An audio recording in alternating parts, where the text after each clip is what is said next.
મહત્વપૂર્ણ સમાચાર સામે આવી રહ્યા છે। રાજ્યના ડિસ્ટ્રિક્ટ જજ કેડરના 63 જજની ટ્રાન્સફરના ઓર્ડર હાઈકોર્ટ દ્વારા આપવામાં આવ્યા છે। 63 જજની ટ્રાન્સફરના ઓર્ડર આપવામાં આવ્યા છે। રાજકોટમાં ટીએસ બ્રહ્મભટ્ટ આઈબી પઠાણની નિમણૂક કરવામાં આવી છે। તો રાજકોટમાં AK શાહ, RS પુરાણી, PA માલવિયાની નિમણૂક કરવામાં આવી છે। એડિશનલ ડિસ્ટ્રિક્ટ જજ SV શર્મા, MA ટેલરની બદલી કરવામાં આવી છે। એડિશનલ ડિસ્ટ્રિક્ટ જજ MJ Brahmbhatt, MH Pathan, SC મકવાણાની બદલી કરવામાં આવી છે। તો રાજકોટમાં AK શાહ, RS પુરાણી, PA માલવિયાની નિમણૂક કરવામાં આવી છે। તો એડિશનલ ડિસ્ટ્રિક્ટ જજ SV શર્મા અને MA ટેલરની પણ બદલી કરવામાં આવી છે।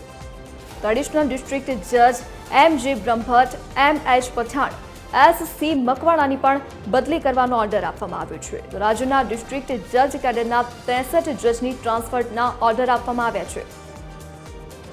વધુ જાણકારી સાથે સંવાદદાતા મૌલિક ઉપાધ્યાય ફોનલાઈન પર જોડાઈ ગયા છે। જે મૌલિક, શું વિગતો સામે આવી રહી છે? બિલકુલ, હાઈકોર્ટ દ્વારા 403 જેટલા જ્યુડિશિયલ ઓફિસરો છે તેની ટ્રાન્સફર કરવામાં આવી છે। રાજ્યના સિનિયર સિવિલ જજ અને સિવિલ જજ કેડરના ઓફિસર છે તેમની ટ્રાન્સફર છે તે કરવામાં આવી છે।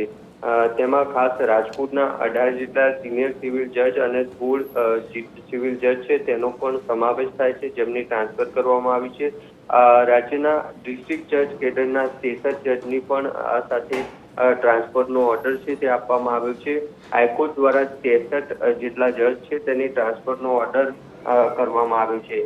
રાજકોટની વાત કરીએ તો રાજકોટમાં પણ જે ટીએસ બ્રહ્મભટ્ટ છે, આઈબી પઠાણની છે તેમની નિમણૂક કરવામાં આવી છે। સાથે જ AK શાહ, RS પુરાણી અને PA માલવિયાની પણ નિમણૂક છે તે કરવામાં આવી છે। એટલે આ રીતે અલગ અલગ જે ટ્રાન્સફરના ઓર્ડર છે તે થયા છે અને લગભગ 403 જેટલા જ્યુડિશિયલ ઓફિસરની અને 63 જેટલા જે ડિસ્ટ્રિક્ટ જજ કેડરના જજ છે તેમની ટ્રાન્સફરના ઓર્ડર થયા છે। જી મૌલિક, વિગત બદલ આપનો આભાર।